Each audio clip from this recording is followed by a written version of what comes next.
네, 마지막으로 한반대학교 노진성 교수님의 반도체 소재 부품 테스트 산업에 대한 산업협력 전략 분야에서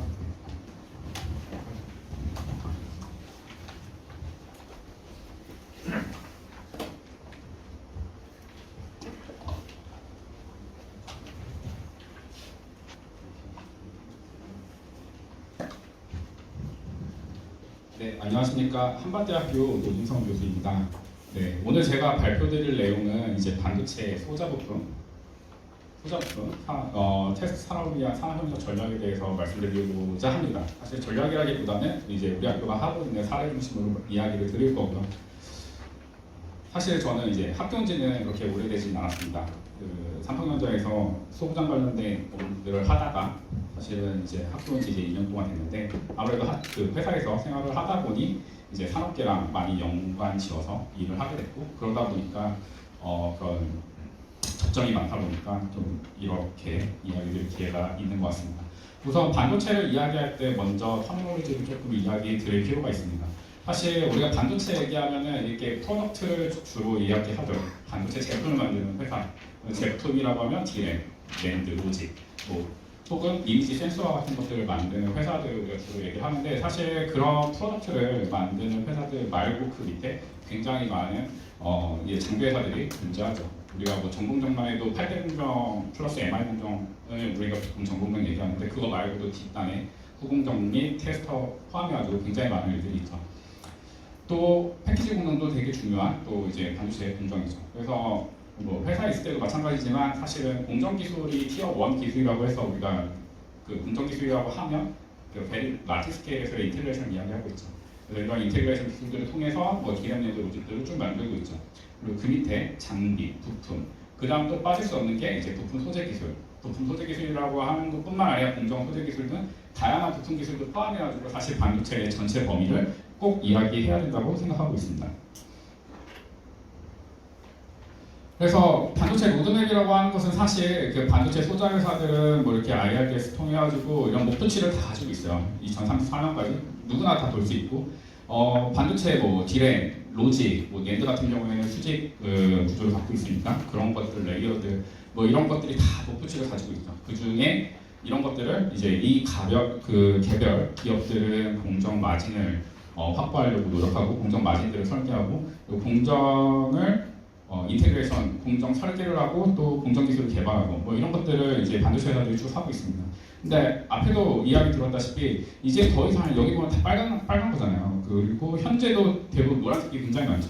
쉽지 않죠. 그러다 보니까 이런 것들의 로드맵을 결국은 설계사들에게 로드맵을 요구하고 그런 설계사들도 다양한 이제 제품 세대별로 맞는 로드맵을 갖고 있고요. 또 이런 장비들은 또 부품들이 핵심 부품들의 또 로드맵들을 관리하게 됩니다. 그래서 이게 하나의 에코로 이제 계속 흘러가고 있죠.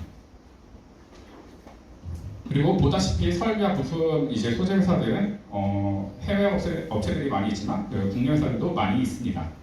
그래서 제가 있는 한밭대학교는 대전시 유성구에 있는 이제 국립대학교니까 대전시에 있는 회사들을 좀 찾아보았어요. 대전시에 있는 회사들을 찾아보았더니 사실 대부분 보면은 장비, 부품, 소재 회사들이에요. 당연히 그렇겠죠. 소자를 만드는 이런 공정을 하는 회사는 대부분 SK 하이닉스하고 삼성전자니까. 물론 이제 국방 쪽이 있다 보니까 이미지 센서를 하는 이런 회사들도 있긴 있습니다. 하지만 대부분은 이제 반도체 뒤를 후방을 지원해주는 회사들이 대부분이죠. 매출도 보면 적다면 적고 많다면 굉장히 많은 회사일 수 있습니다. 그래서 한밭대학교는 그래서 대전에 위치한 이제 MKS 이제 부품 회사에 실제로 이제 총장 예정자님을 모시고 이제 각 과별 교수님들과 함께 MKS 인원분들과 논의를 하고 그리고 앞으로 어떤 식으로 우리가 대학을 위해서 그다음에 지역에 있는 회사를 위해서 어떻게 기여할 수 있는지에 대해서 에코시스템에 대해서 충분히 논의를 하였고 그리고 앞으로도 이런 협의 자리는 지속적으로 한 번의 일회성으로 끝날 문제가 절대 아니고요. 지속적으로 이런 관심을 계속 가지면서 결국은 커리큘럼 개발도 해야 된다고 생각하고 있습니다.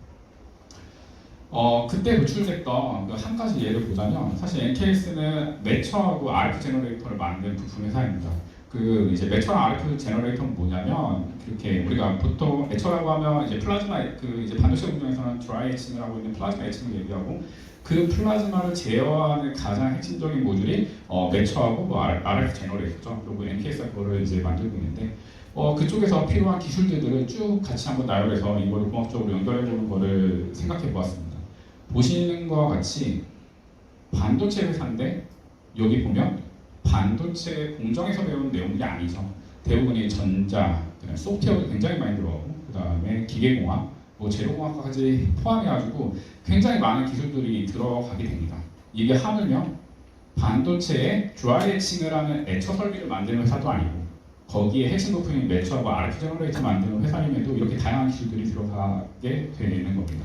그러니까 장비를 하는 회사에서는 훨씬 더 많은 기술들이 들어가고 그리고 그러다 보니 당연히 그 학과에서 본다면 이거 굉장히 융합적인 학과로 생각을 해야 될 분야이고 절대 한 가지 학과나 뭐 한두 개의 학과에서 주도해야 될 문제는 절대 아니라고 생각합니다.